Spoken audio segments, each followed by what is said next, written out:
Good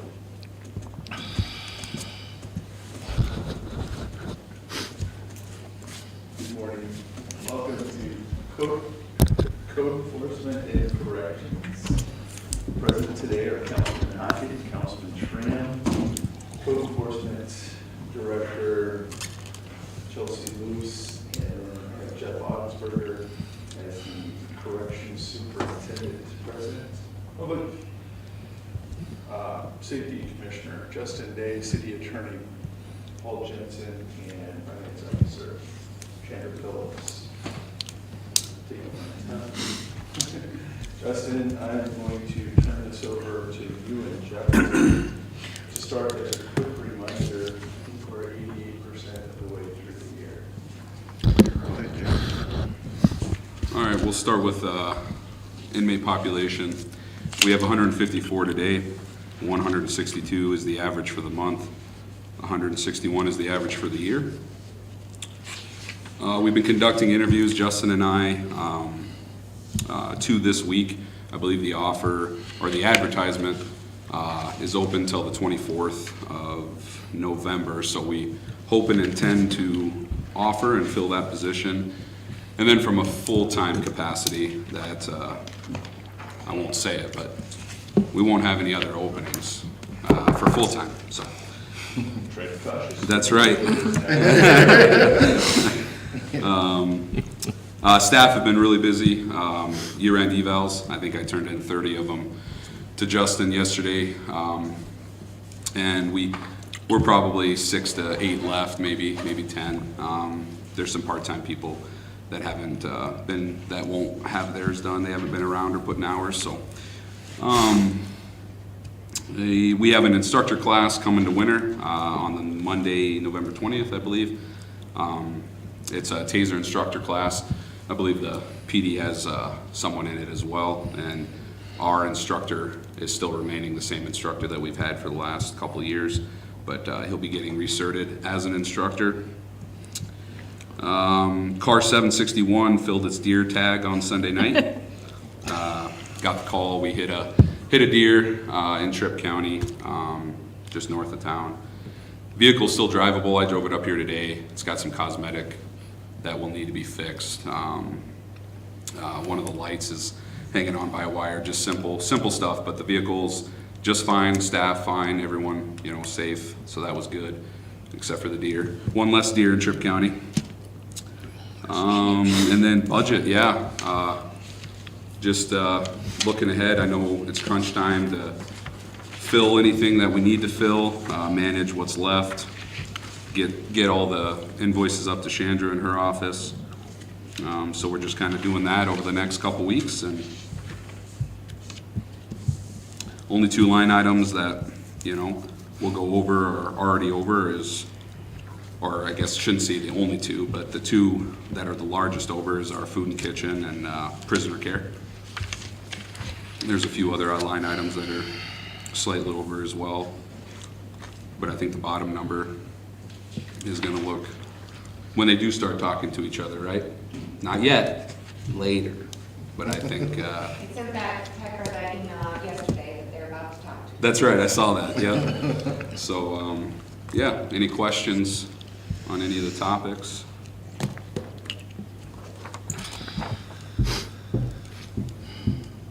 How big was the rack? I didn't ask if it was a buck or a doe. I just initially, when it was Lieutenant Bober that called me Sunday night, and then the PD helped us with the initial report that then goes over to the sheriff's office, and I think that's what you're waiting on, right? Yes, I was going to tell you, definitely I want to get the lights checked because I happened to be there when that happened. Oh, yeah? I drove right past it. Oh, you did? Well, they must have hit a deer because the only lights that were working was one of the flashers. Got it. So. I'll turn them on today, and that might be a trip to B&L just to fix a light or 2, but I hope I don't anticipate it being overly expensive. Testing your memory, what was your daily average last year? I would say close to close. I don't know. 160.2. I don't know. I think it was 159. 159.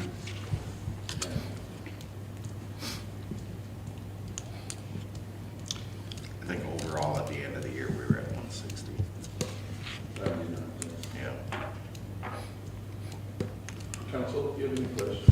What kind of expenses go into prisoner care, Yeah, so. just for the hell of it? Absolutely. Hygiene is a big one.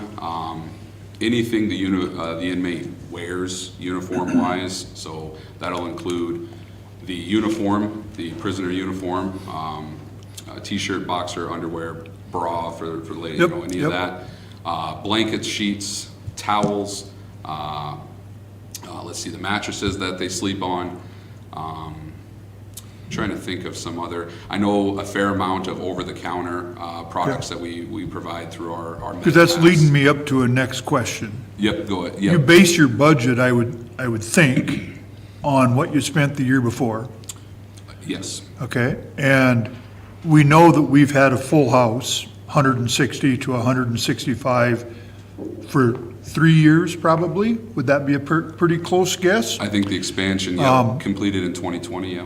So my obvious question is, how can we be over budget on, what'd we miss in our prisoner care budgeting? The increase in the products, probably in the last year and a half, probably. I don't think any of us anticipated the cost going up as much as it did, shipping costs, and then the products themselves. I try to get our vendors to sharpen their pencils. I make them kind of quote, even under the laws that I have to follow in terms of quote laws. Like just recently, for an example, our starter kits, we saved $500 by having both companies quote for those starter kits. It wasn't up to the $4,000. I think it was around $1,000, but we saved money in that. But I would say, to answer the question, the cost of just the products themselves going up, not anticipating how high. The that was gonna go. 7% that we, or 7 to 10 Yep. that we didn't anticipate? You have the shipping costs. I'm sure when we see our gas go up to get product here, their gas. So it all falls down the line. Justin and I actually spoke about it this morning, the prisoner care line. We base it off of what we anticipate or what we want to reach in terms of a daily average population of 156. Like last year, like you're indicating, and Jody did, that we surpassed that, and we're surpassing that again. Yep. I think when we look ahead to the 25 budget, we look at that and say, listen, where our goal may be slightly higher than what we need to hit, and we anticipate to do that. So we should have that reflect in some of the expenses, like prisoner care. Yep, and you And said also that- Excuse me. Oh, yeah, and also we build inventory to where, like, right now is what you've maybe heard us refer to in the past. About January, February, March are our biggest expenses. When it comes to prisoner care, we try to build an inventory as the year goes on, so that what I have will get us through the next 6 weeks, and I don't have outstanding bills, because we have to have them all up there by, I don't know what the date was, November 30th, to be on the last claims. So we really try to build inventory, and that goes for commissary as well, so that the month of December, we have very little in and very little cost when it comes to those things. We try to build it pre-winter as well because of snowstorms. A lot of my prisoner care, toilet paper, paper towels all come out of Rapid City. And weather gets in the way sometimes, getting a truck here, so we have to build our prisoner care inventory for that stuff too. So some of it's understand by design, yeah. Yeah, and I would think, because I don't want to assume anything, because I'm always wrong when I do. Once we issue that prisoner care uniform, it's gone forever, right? We don't wash it and reuse it? Yes, we do. Yes, we do. They're We made out do? of material, yep, they last a fair amount of time. Oh. Yeah, yep. I would have thought that would be against against hygiene rules, I Yeah, mean. some of the uniform itself, top and bottom, Okay. sticks around, but the under, if they're leaving, yeah, we don't. Yeah, we the don't- under things you get rid of. Yeah. Some of those okay. are a loss, yeah. Okay, yeah. all right, right. And then also you said the food service went up more than anticipated? Didn't we change We did food it service halfway through companies the year, yes, we for did. less? 6 months, I believe it was in June, mid-June, is when that took effect. This is just the result of the first 6 months. Oh my. The cost being so high. Okay. We always knew, and that's why we've tried to limit other line items to try to encumber a little bit of that. I think the bottom number is gonna still look good or be acceptable. And we have a how long contract on the current food service? I'd have to double check. Okay, couple of years? I believe so. I think it's pretty standard where it recurs every year, doesn't it? Don't we agree? Or was that the previous company? So every year they have the ability for it to go up in price. Right. But ultimately, I believe the contract is good for 3 years. Okay. As I recall, I think that's right. And they tell us in advance that the price is gonna go up for Yes. 2025 or They 2024? gave us a figure to operate off of when we built 2024's budget. Okay. When we get to the spring and we kind of start preparing for the next budget season, Yep. we'll reach out to Then their- you'll know for 25. That's right. So Yeah. we shouldn't have this problem in the calendar year 2024. We shouldn't be sitting here talking about we overspent our food service budget. No, I don't see that being an issue. Okay. The way this year was. Okay. As long as we got reasons, I'm, If I remember correctly, right after budget season is when we got the letter from our previous company, and they told us they were going up 35%. And we did not plan for 35% in any way, shape, or I form. don't know why you would. So that's, Okay, I just didn't wanna, I didn't wanna assume anything, Yep, because, yep. Jeff, on the principal, if I remember correctly, there were some changes that were made internally for you guys as well, based on the fact of inmates who come in that have no money. Yeah, And it used to be that we kind of charged it to them, Yeah. and so it came out of our commissary expenses, but we no longer do that by state statute. If they have no money, we can't run them in the negative, so now that's coming out of your prisoner care. Yep. So if they are, what's the word? Indigent. Indigent. Yep. Now prisoner care takes that on. Encumbers that, yeah. So Yep. that is another area. which is probably the right place for that It to is. happen. It is, Yeah. yeah, so that definitely makes a difference, because you never know how many indigent inmates you'll get in a year either. That's right. So that definitely makes a difference in there, and that change happened, Was it 23, 22? I want to say probably right after we did the 2023 budget. Yeah.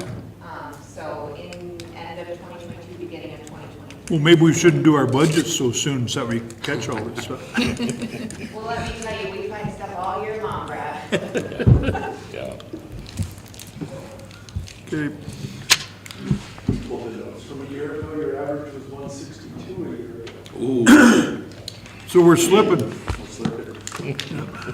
Better redo the budget. I'm saying, we're averaging more in a particular, from a particular agency that it'll end up being more dollars, I guess, I don't know. We got those numbers a year ago, we were averaging 117. Yeah. where we, Yeah. That's what you had, so a year ago, your daily, your day was 161, your month was 162, your year 162. That particular client, that day was 117, for the month 112, and for the year 114. All right, we're close. I got 6 weeks.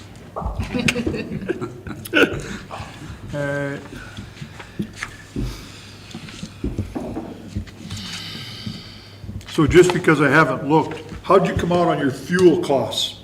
I mean, I don't think fuel's been are we in good shape there? a pretty big issue for us. I don't You're recall. under budget on fuel. Yeah. Oh, okay. In our transport, I believe fuel as well for inmates is at just under, not quite 50% as well.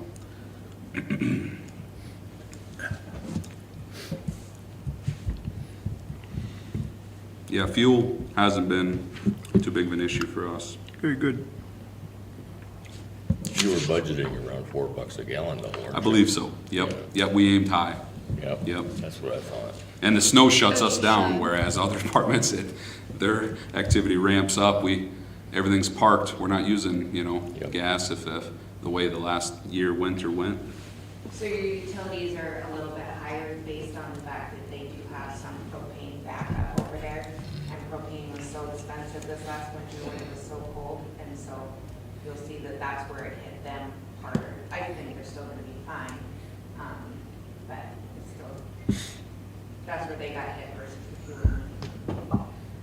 yeah, utilities is at 80%.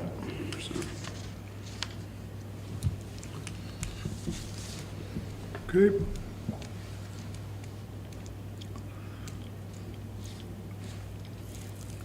Chelsea? Alrighty. of all, let me ask you, how are your year-end reviews going? Oh, fantastic. I'm ahead of the game, man. Will I have them on time? You should, yeah. I actually mailed them last week. I'm not sure why I haven't gotten them yet.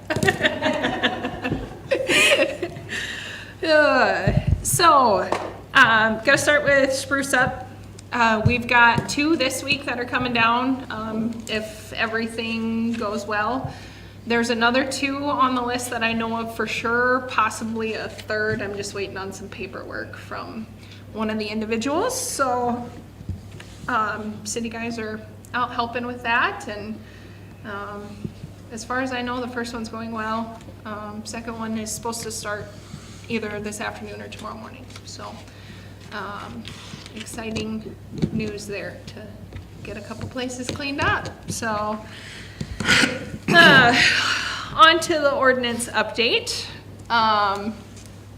Because our hay and flammable materials ordinance was reverted to the original, there is enforcement going on with that right now.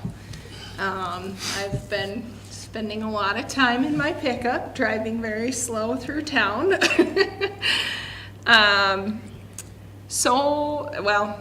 I finished all the quadrants, not including driving alleyways. I don't intend on doing alleyways on this round. I have 163 violations that will be getting courtesy notices. I'm going to do a little bit, I don't know that I'd call it a presentation, but just a little bit of an informative deal at City Council on Monday night, showing what all is considered stacked flammable material. And there's going to be phone calls and emails and all sorts of stuff, I'm sure, to you guys as well as my office when these go out. But because we are not sitting at a place where the ordinance is being worked on, where it's reverted back to the original, then I have to do enforcement. I don't get to pick and choose which ordinances I enforce, and Which section of those ordinances you enforce? correct. I don't get a nitpick on wording or anything like that either. So, like I said, there's going to be lots and lots of letters that are sent out, and it will give 20 days to correct the violation.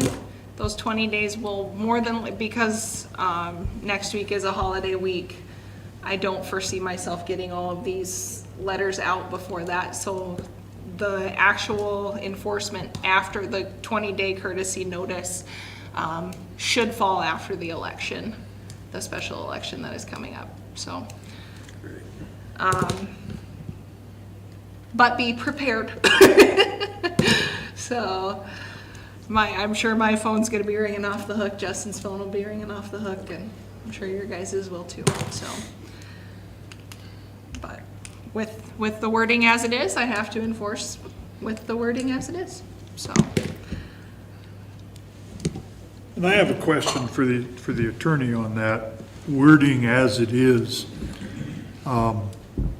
If there's a possibility of finding out and knowing what, and I have no other way to ask this, what the definition of a fire hazard is. I know in the trucking industry, you can haul up to certain amounts of stuff and not tell people that you are a fire hazard. But in the event That's you under have- federal DOT hazard laws. Okay. Correct. So that being the case, I know that when I took my CDL test for my bus, and this really surprised me, I could carry 500 gallons of gasoline in that bus filled with people and not be against the laws of a fire hazard.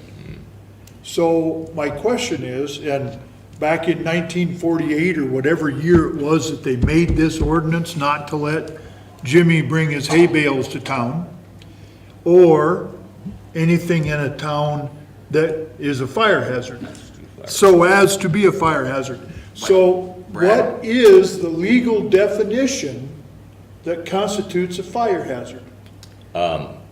There is not one, and the It can't reason there is not one is because our ordinance does not limit itself to one type. It's a broad spectrum of whatever might constitute a fire hazard, Okay. the way that ordinance is written. So people are talking to me about, well, this guy's got a stack of pallets, and this guy's got his firewood for his house. To me, and I'm absolutely the dumbest person in Tripp County, that's not a fire hazard. That may be your opinion. That's what I say.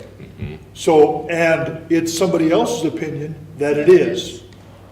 I want to know what constitutes a fire hazard. My house is completely built of wood. So are those pallets. Correct. What makes the pallets a fire hazard? So is that stack of firewood, okay? Now, we have ordinances that say, my firewood stack can't be, and I won't get this number right, 8 feet from the property line. It has to be stacked the against a neighbor. building. Your firewood, in order for it to not fall under this flammable materials ordinance and, not be considered a fire hazard, which, again, this Yep. doesn't make a whole lot of sense, but it has to be stacked against stacked neatly against your building, against a building. So it could be shed, house, garage, whatever. Right, but not the neighbor's building. Correct. And not within that side yard, whatever the terminology is, Yep. setback? Right. Okay, so again, what is? I understand definition- exactly what you're Yeah. asking, and what I'm trying to explain to you is that there's not one definition that's going to cover it because of the fact that there are untold numbers of potential things that could violate this ordinance that might constitute a fire hazard. Now, I understand that you're shaking your head and you're going, that stupid lawyer doesn't know what he's talking about. No, it has All I'm nothing to here do to- with whether or not the lawyer's stupid. No, Okay. but it's a fact of the matter that if you define a thing, i.e. a stack of pallets that is sitting in X location, we can look at the language of the ordinance and say, yep, that fits. That's stacked flammable material. Yeah, and the. And that's what it is. It's really, it's a matter of, it's a matter of looking at the language in the ordinance and comparing it to the material that you're wondering about. And you compare that, where does it fit, what's it consist of, et cetera. And I was just gonna bring up the fact, the ordinance does not say fire hazard. The ordinance says any other flammable material. Material.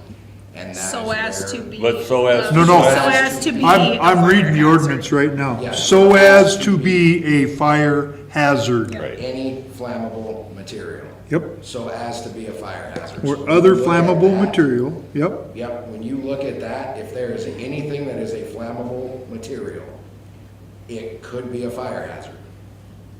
At this point, it could be. If a pallet can burn, I think an attorney must have written this ordinance so as to be ambiguous. extremely gray. I will only beg to differ for one reason.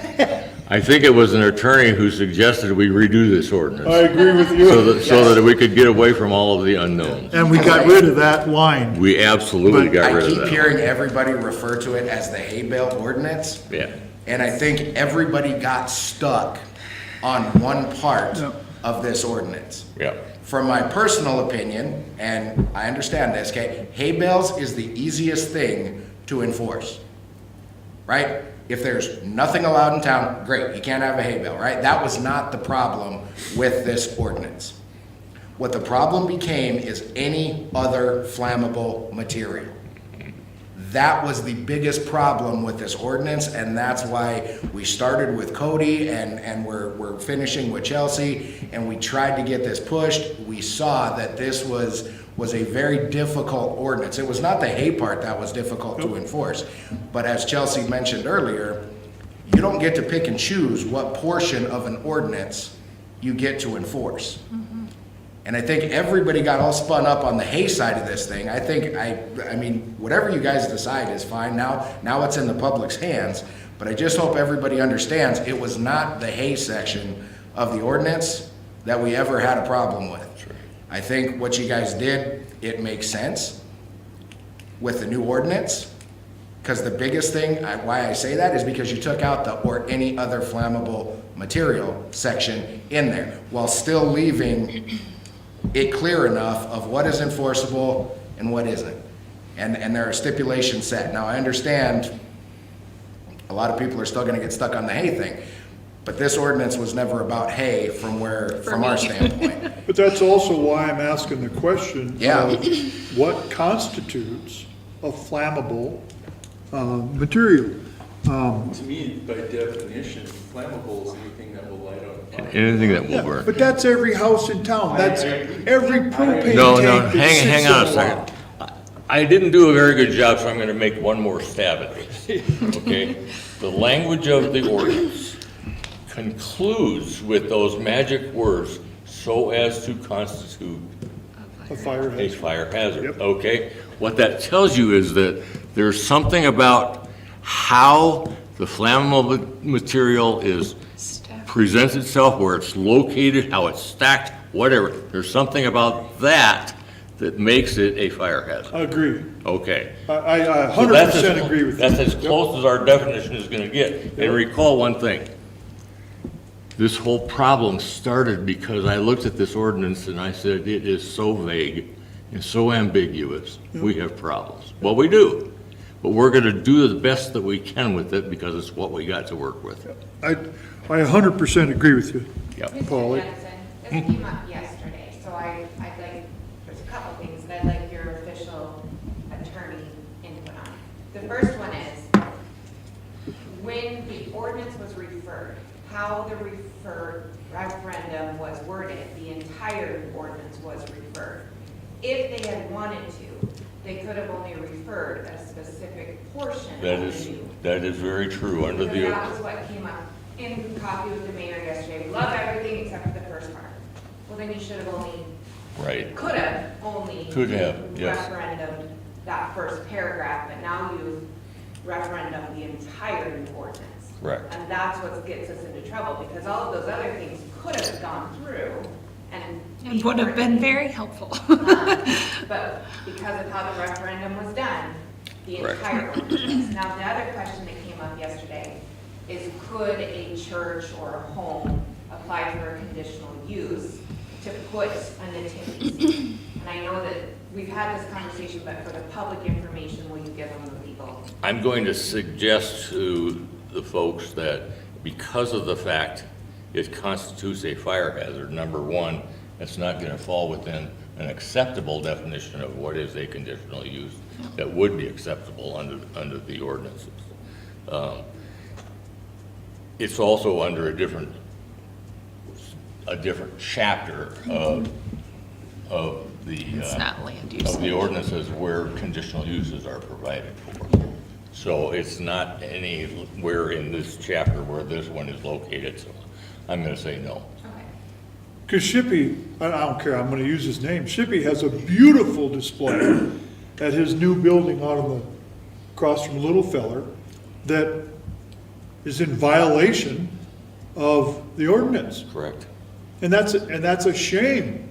Totally agree. I mean, you stop and think about, over the last several years, so many of the churches as well as private displays that people have made of nativity scenes and things like that. Because of the fact you have the stacked bales or other flammable materials, the way You they're. don't even have to stack them. You can't put one, you can't deposit one. Depending on how it is. Yeah. Depends on the word deposit. Well, it depends on where it's at, really. I mean, you look at the way that language exists in that ordinance. Part of the question is, where is it? I.e., your stack of lumber. Yeah, Certain places, the stack of lumber is acceptable. Certain places, it is not. it's along your bushes or, next to all your garbage cans. Right. So, your corn stalks that are fall decoration that are leaning up against your house. Sorry. There'll be a ticket. Courtesy notice. Courtesy notice. It's not a ticket. It's not a ticket. Courtesy notice. That's right. So I apologize for stepping on, I just had someone call specifically about this. And they had some questions on it. So for council's information, as you will probably be getting more phone calls, the entire referred ordinance does get published in the newspaper for everyone to read for 2 weeks, as well as the ballot that everyone will be voting on does get published for 2 weeks as well. So, and then to correct myself, when I was asked in council how much it would cost to do this election, I figured $400, and that was for publication. I apologize, I did not add in there what it cost to do the board. My mind was focused on the publication. So we have 3 members that get paid $200 a piece, so add an additional $600. Around $1,000. We'll just take that out of your next page. You don't have to apologize. So I figured about $1,000 per election. And Yeah, you currently have $750. I figured in 1,500. I elections thought right we now, always allowed and you 1,500. support the rest of it with a contingency, because there's another 250-ish in contingency, so. The bottom line in general is good.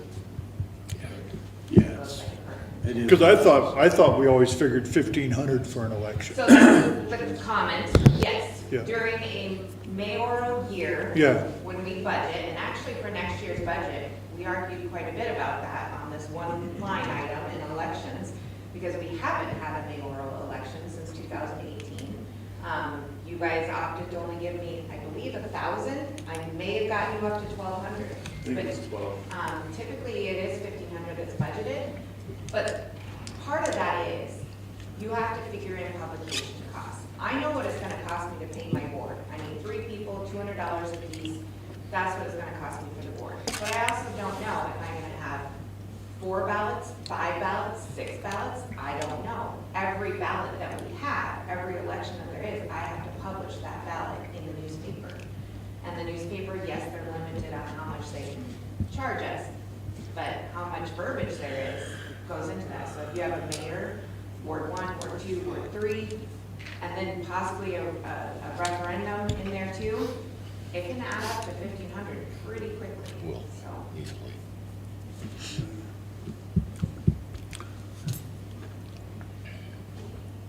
which, we're gonna have an election, may as well, yeah, That's right. make it worth it. That's right. The reality is we'll have a couple other referendum elections prior to that too. We might. Really? Oh, yeah. Several petitions being carried right now Oh, is there? by that one individual. On, Other things that you. I don't think we discuss what there Oh, are until okay. they're filed and accepted. I'm trying to think of what ordinances we've finally finished. We've got a lot of them still in the works. We'll look at it 2 weeks from now. Brad, it doesn't matter what you finish, it's gonna be wrong to a certain group of people. Well, It doesn't matter. I- Whichever one it was, Well, I it's don't gonna be disagree. the wrong way to go. I don't disagree with that, and that is the public's right Absolutely. to exercise. If they want to go to the work to do that, then good for them. Yep, I don't begrudge that at all. Yep.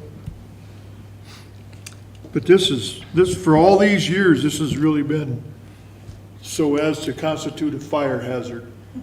Okay, all I gotta do is win that argument that my stack of hay bales in the middle of my yard is not a fire hazard. Yeah, and if you want to make yourself the first test case, Yeah, after Chelsea sends you your notice, you just ignore it. I don't have, jeepers, I don't have room in my yard for anything. Have you seen my yard? They keep digging it closer to my house every day. Yeah, I know it. I am gonna bring up one more thing.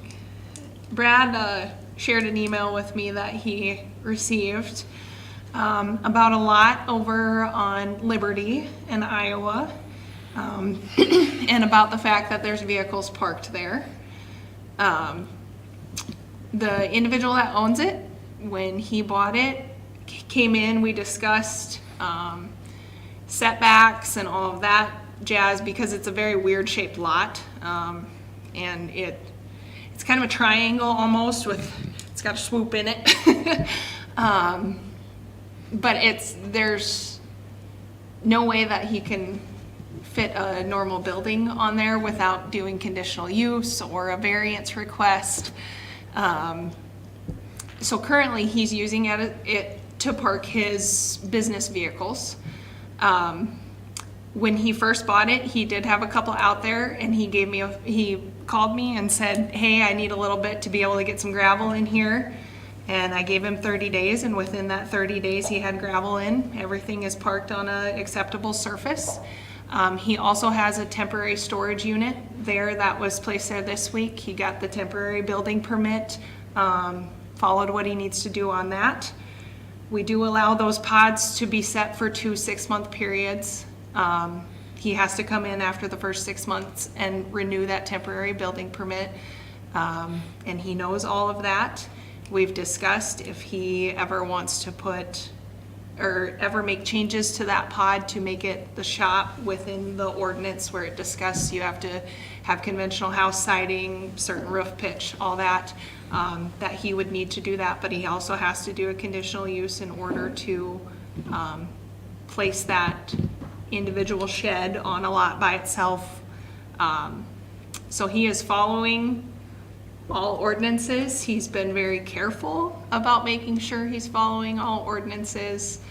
And so if anyone approaches you guys or sends more emails, I am more than glad to explain again everything that has gone on between me and the individual that owns that lot now. So as long as you brought it up, then I'll ask a couple questions. Okay, don't 'cause I use names. Always have. Is this particular lot zoned residential? It is an R3MH. Oh, R3 means Residential. residential, yes. not Mobile home commercial. allowed. Correct. Not commercial. Is the purpose of him using this lot for his commercial business? He occasionally parks his commercial truck that he uses. It's a pickup that he uses that has his decal on it. He's also had a boat there. He has his trailer there. He's had a car there. And this So, storage pod is going to be for household items? I Or believe is he it going wants to to be for put the chemicals for his stuff. business? He told me that he's wanting to get the trailer, and I believe there was a pontoon inside during the winter. So That's what this pod is for? currently, yes. Okay. If he goes through the conditional use and makes it into a shed, then he does want to be, he needs to have a shower and a water hookup with it for his business. He's regulated for that, and so he'd like to be able to put that in there to meet his regulations for his business. So again, I'm going to ask this question maybe in a different way. Is this residential lot going to be utilized for a commercial business? I think before He hasn't gone through conditional Wait a use minute. yet, so. I think before the conversation on this individual situation goes any further, it probably belongs somewhere other than in a public forum. Okay. Because we're getting down to an individual person's property. We can certainly have a discussion between, What's residential and what's commercial? That's all I'm wondering. okay, and understand, there are in all of those certain things that are considered permissible uses. Correct. Even under, Even in a residential lot? Even I in a can cut your residential. hair, I can give you a tattoo, I can, as long as I grow the garden produce, I Right. can sell that on Yeah. my residential lot. And home-based businesses are also included on permission. That's what I was They are. getting to, is Yep. home-based business. They are, yes. And a home-based business is something you made at your home, you sell it there. that you're doing out of your home. Yep. As a commercial Correct. venture, yes. Correct. Can it be so ambiguous that you're creating something there, but also in a different business that is external, that you're not making stuff there? You don't have to be making it. You don't have to be Yeah. making And you anything. don't grow that in there. The fact that you're operating at that location means that it's a home-based business. As long as the primary. Use is residential. Primary use is residential. Daycare, Correct. consider one of those. Yep. Twilight's Beauty Salon. Yeah, all the beauty salons are that way. Right. And I made up tattoos, but I believe It is. Oh, it a is. tattoo, You're- I could do you're right tattoos on in my with that. house. As long as you are, Yeah. Licensed to be a tattooist? yep, and you do have to pay a fee. I think you have to be an artist first. Not You don't- I don't know, necessarily. I've seen some. Don't need a license for I've that. seen some of these that go around. Well, I'm concerned about, is it commercial or is it residential? And if it's commercial, it doesn't belong in residential. Sorry. Except for those exceptions that the community has widely accepted in hairdressing and those types of things. But Yeah, but like I say, when you look in every one of the chapters of the zoning, in addition to the things that are specifically included in the name of that zoning, i.e. residential, Yep, you will also see a list of certain things Permissible that don't uses. look like they maybe are residential, but they're already included in the ordinance as a permissible use within that category. okay. And there are several of them. And I don't remember them all off the top of my head. I don't expect you to. Ready? Is that